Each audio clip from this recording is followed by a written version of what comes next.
Families on the lowest incomes, plenty of Labour MPs think it's worth a punt, and they're feeling lucky. 101 backbenchers have written to the Chancellor demanding action.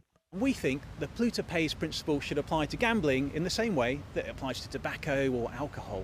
We want to go after more addictive, more harmful online forms of gambling, slots, casinos, machine gaming, things that don't need very many people to operate, don't bring much in to the community, but also make enormous profits. MPs want the government to increase taxes on the money taken by betting companies after winnings are paid out. The tax rate for online casino, slots, poker and bingo would rise from 21% to 50%. So too would the tax rate on cash prize, slot and physical games machines, with an exemption for those with stakes of less than 10 pence.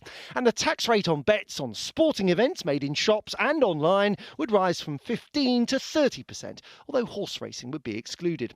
The IPPR says these changes would raise an extra £3 billion, enough to lift the two-child benefit cap and the household benefit cap, and 500,000 children out of poverty. Your head's cold, oh no. There's a lot at stake here. Scrapping the two-child limit would leave Taya, a single parent, and her 3 children £230 a month better off. What's missing really first is just the basics, like my older son not being able to do clubs, not being able to replace things when they break. It's a crazy juggle. Sometimes I end up just putting things on my credit card and hoping for the best. And you cannot have a situation where under a Labour government child poverty numbers just go up and up and up. The 100 Labour MPs want precisely what Gordon Brown called for on ITV News earlier in the summer. And here's a twist. The chair of the Betting and Gaming Council, which represents the industry, is Michael Duggar, a former aide to Brown when he was Prime Minister. The BGC declined our offer of an interview.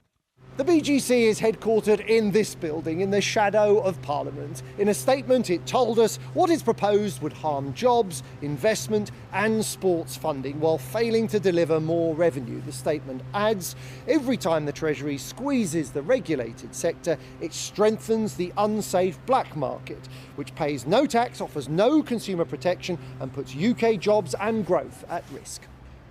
The industry says higher taxes would push punters into the arms of unscrupulous operators, a claim challenged by campaigners, including the former boss of Paddy Power, who backs targeted tax rises. Rachel Reeves should really look at the highly addictive online casino, especially things like the online slot machines, which are the crack cocaine of gambling. We asked the Chancellor about the proposal on Monday, before the letter had been sent. I didn't need MPs or former Chancellors to tell me to launch an inquiry into gambling taxation. I did that as Chancellor, and I will set out the plans on the taxation of gambling and indeed all other areas in my budget on the 26th of November. So it's on the table? It's on the table. Her budget will be full of difficult decisions, but many in her party think this one should be easy. Joel Hills, ITV News.